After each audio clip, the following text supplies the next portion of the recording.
You used to care about work. You answered messages quickly. You helped coworkers when they needed support. You stayed late when something had to be done. You wanted to do a good job. Now, you do what's required and nothing more. Not because you're lazy, not because you've become a bad employee. You just don't feel the same anymore. The strange part, you can't even point to the exact moment it changed. It happened slowly. And that's exactly how it happens for a lot of good workers. Most people only see the worker who seems quieter, less energetic, less interested. What they don't see is everything happening outside the workplace: bills increasing, unexpected expenses, family responsibilities, long commutes, poor sleep, constant worry about money. Then work starts demanding more from the little energy you have left. A new target, a new deadline, co-worker leaves, and the workload gets spread around. A problem nobody wants to deal with lands on your desk. You keep handling it because that's what responsible workers do. Until one day you realize you're tired all the time. Not physically, mentally, emotionally. Kind of tired that follows you home. Most workers don't suddenly stop caring. They slowly stop believing their effort makes a difference. At first, they still try. They stay positive. They push through. They tell themselves things will get better next week. Then next week becomes next month, and next month becomes next year. Nothing improves. The pressure stays. The appreciation never comes. The workload never gets lighter. Eventually, the brain starts adapting, not out of laziness, out of survival. When people feel constantly stretched, they naturally stop giving energy to things that don't feel rewarding anymore. It's a quiet adjustment. Most workers don't even notice it's happening. This is where motivation starts disappearing. You stop speaking up during meetings. You stop sharing ideas. You stop volunteering to help. You stop taking pride in small wins. The work itself hasn't changed, but your relationship with the work has. Tasks that once felt manageable now feel irritating. Small problems feel bigger.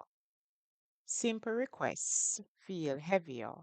You start counting hours instead of accomplishing goals. The day feels longer than it used to. After a while, the frustration starts showing up in other areas of life too. You get home and don't want to talk. You scroll your phone for hours without enjoying it. You buy small things just to feel better for a few minutes. You become impatient more easily. You lose interest in things you used to enjoy. And because you're still functioning, people assume you're okay. You're still showing up, still working, still getting through the day. But mentally, you're running on reserve fuel. A lot of workers know exactly what that feels like. The mistake many people make is blaming themselves. They tell themselves, I need more discipline. I need more motivation. I need to work harder. But motivation usually isn't the real problem. Pressure is. The better question is, what's draining me right now? What's taking more energy than it's giving back? Because once you identify the source of the pressure, everything becomes easier to understand. For the next few days, pay attention to when your energy drops the most. Is it after certain conversations, certain tasks, certain people, financial worries, a lack of sleep, constant interruptions? Don't try fixing everything at once. Just notice the pattern. Most workers stay overwhelmed because all their frustration feels connected together. When you separate them, they become easier to manage. Awareness creates options, and options reduce pressure. One thing many workers discover is that stress becomes heavier when everything stays mixed together. Work pressure, money worries, personal problems, future uncertainty. It all starts feeling like one giant weight. But once you start organizing what's actually causing the pressure, things usually feel more manageable. The situation may not change overnight, but your sense of control often does. Most workplaces can see this change long before anyone talks about it. Good employees rarely stop caring because they suddenly become difficult. Most of the time, they're carrying pressure for too long. Pressure changes behavior, pressure changes energy, pressure changes motivation, and eventually it changes how people show up at work. The important thing is understanding what's happening before you start blaming yourself for it.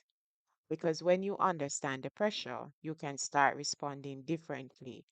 And that's usually where things begin to improve. In the next video, we will look at why some Jamaican workplaces drain good employees. Because sometimes the problem isn't only the worker, sometimes the environment is adding pressure too. As we continue exploring how Caribbean workplaces really function, I'm also building a Caribbean leadership toolkit for new managers and team leads. Stay connected for future updates. Stay informed, stay protected. Don't just work hard, work smart. Know your rights, Jamaica.